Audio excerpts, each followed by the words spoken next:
Përshëndetje të nderuar miq, do të flasim në këtë episod të radhës me historianin Arben Llalla, njohës mjaftimisht zhvillime politike jo vetëm në Shqipëri, por edhe në Maqedoni, pasi e ndan jetën mes dy shteteve. Zoti Llalla, përshëndetje dhe faleminderit.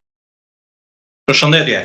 Kemi shumë për të folur nga zgjedhjet, por edhe tubimi në Tiranë që zhvillohet pas ditën e sotme në mbështetje të ish-krerëve të UÇK-s. Po nisim me këtë të fundit, pasi pjesëmarrës të shumë ka edhe nga shqiptarët e Maqedonisë së Veriut.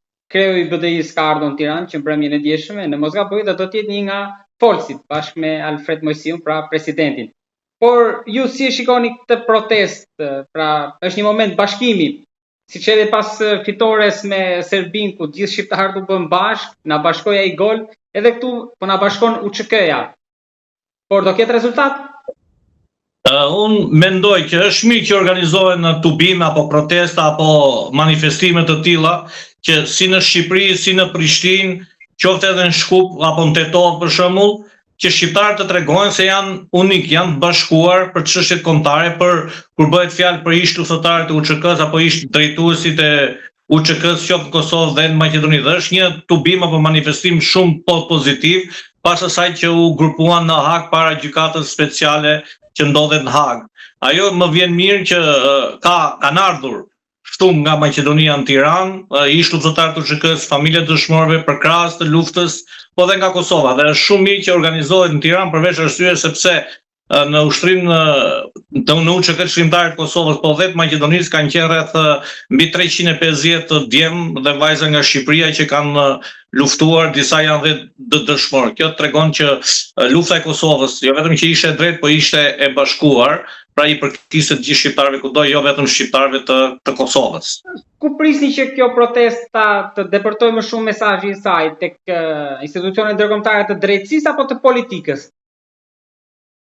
Unë mendoj që mesazhi duhet të jetë drejt gjykatës speciale, drejt politikës ndërkombëtare, qoftë BE-s, qoftë edhe Shtetet Bashkuara që shqiptarët kudo janë bashkë kur shkelet që i bëhet një padrejtë, siç është këtë rast, sepse duhet të sqaroj që gjykata speciale e Kosovës nuk u themelua për dënime të gjatë luftës apo mbas luftës. U themelua vetëm në bazë të raportit mashtrues të Dik Martinit, që bëhesh fjalë për shpinë e verdhë dhe trafikimin e organeve apo qenieve njerëzore. Pra, tu kemi një gabim të madh trashanik që ajo gjykata speciale, edhe pse ajo nuk ka autoritet jashtë Kosovës, pra e ka brenda Kosovës dhe presidenti apo kuvendi i Kosovës me një ligj apo me një ligj kushtetues mund ta shkatërrojnë apo mund ta shpërbëjnë për arsye sepse ajo po bën keq përdorime. Ti mbash 4 vite apo 6 vite disa njerëz, qoftë në këtë rast presidentin e Kosovës Hashim Thashin apo udhëheqës tjerë apo deputet tjerë në hetime, është e tepruar, sepse ne e dim shumë mirë me ligjet ndërkombëtare sa zgjat një hetim. Një hetim maksimumi mund zgjati brenda 2 vite. Ai sa e di unë Greqia ka 18 muaj hetimin para burgimit. Ndërsa ata sa di unë kanë mbi 5 vite që janë në para burgim. Edhe nëse dënohen duke llogaritur që 5 vite quhen 10 vite, fjala vjen, marrin matë ekstremin.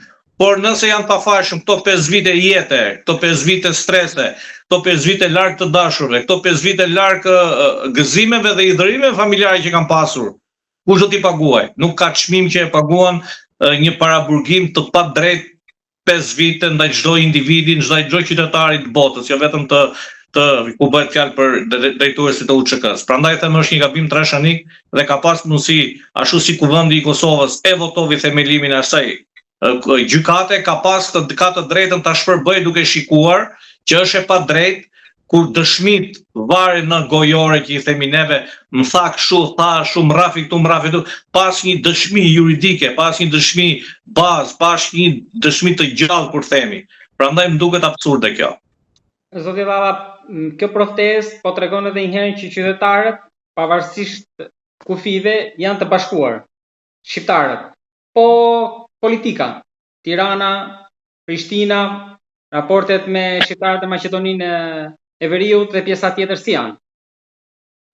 Është për të ardhur keq me aq sa kam unë informata që përfaqësues të partive politike shqiptare të Republikës Maqedonisë së Veriut, që gjenden brenda grupacionit koalicionit Vlen, nuk janë sot në Tiranë. Pra ky manifestim, kjo protestë nuk është vetëm me Ali Ahmetit, Edi Ramës apo dikujt tjetër. Ky tubim, ky manifestim, kjo protestë është e gjithë shqiptarëve, pa ngjyra fetare dhe partijake, politike, ideologjike. Pra bëhet fjalë për ushtrinë tonë, ushtrinë e UÇK-s që përbëhesh nga të gjithë shqiptarët kudo. Dhe kjo më duket absurde nëse nuk do vinë aty përfaqësues apo drejtues të grupacionit flasin partive politike vlen që janë në Maqedoni, por edhe për fatin e keq nëse kryeministri apo presidencia nuk çojnë një përfaqësues apo nuk janë vetë prezent sepse bëhet fjalë në radhë parë për Kosovën e pavarur, bëhet fjalë për qytetarët e tyre, bëhet fjalë për ato drejtues të shtetit të Kosovës që me armët e tyre, me jetën e tyre ato sollën dhe shpallën pavarësinë e Kosovës që sot gjithë e gëzojnë, gjithë flasin për një shtet pavarur, gjithë flasin për një ministri, kryeministri, institucione të shëndosha, flasin për një kombëtare të Kosovës dhe shumë gjëra të mira që ka i shteti i ri që i sapo formuar, që shkaktarët kryesorë në themelimin dhe të Kosovës si shtet janë ata që i ndodhen nga Hashim Thaçi, Kadri Veseli e të tjerë.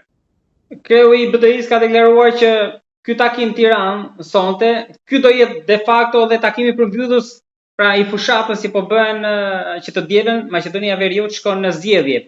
Por si gjen Maqedoninë këto zgjedhje? Si e gjen? Ju keni publikuar disa analiza duke shtjelluar në hollësi. Po kush i helmoi në gjykimin tuaj këtë proces? Në radhë parë duhet sqaroj që ky tubim në Tiranë nuk përfaqëson propagandën e fushatës së AK-it, të Aleancës Kombëtare për Integrim dhe të BDI, sepse është paralajmëruar që para 10 ditë zoti Ali Ahmeti dhe përfaqësuesit e tjerë të grupacionit që ditën e njëjtë pra mbrëm e kanë përmbyllur fushatën e tyre zyrtarisht me tubime me këtë, për arsye se quhet e mbyllur fushata dhe i përkushtohemi këtij tubimi, këtij manifestimi që bëhet sot në Tiranë apo proteste, si ta quajmë në përkrahje të ish drejtuesve të UÇK-s. Ajo që dua të them rreth analizave që un kam parashtruar, është e çuditshme